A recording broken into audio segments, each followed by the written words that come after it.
So this is our first video for Unit 2, Cell Boundaries. We're going to talk about the cell membrane and the cell wall. So the cell membrane can be thought of as the border of the cell. It protects the cell from everything surrounding it. So basically anything inside the cell is inside the cell membrane. Anything outside is not part of the cell. Because it's the barrier, it regulates what enters and leaves the cell. So therefore, it can control what can and can't come into the cell. And how that happens is something that we're going to talk about later on in this unit.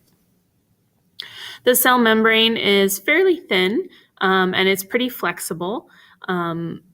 Plant cells have a cell wall outside of the cell membrane that give them a little bit more structure and support, but even so, the cell membrane can still provide some support, give the cell some shape, and again, provide some protection.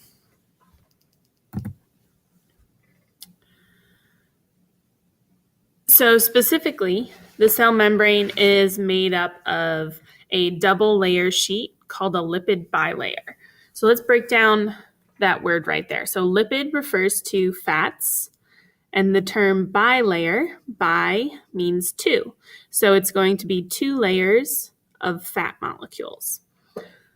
So the lipids in the cell membrane happen to be of a group called phospholipids, and this simply means that they have a phosphate group attached to their fatty acid tails.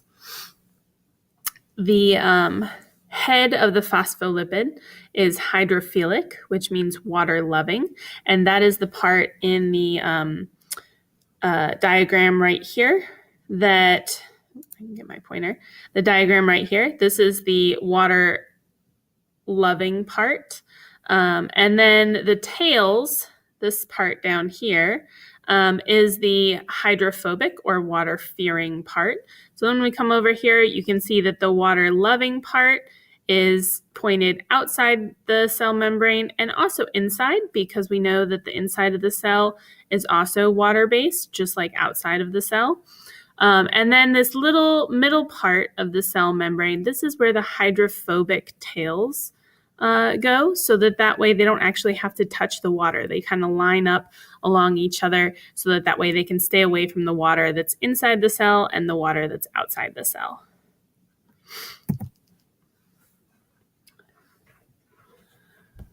So in addition to these lipids, cell membranes also have a few other things. They have proteins that usually act as channels and pumps, things that will allow molecules to enter or exit the cell.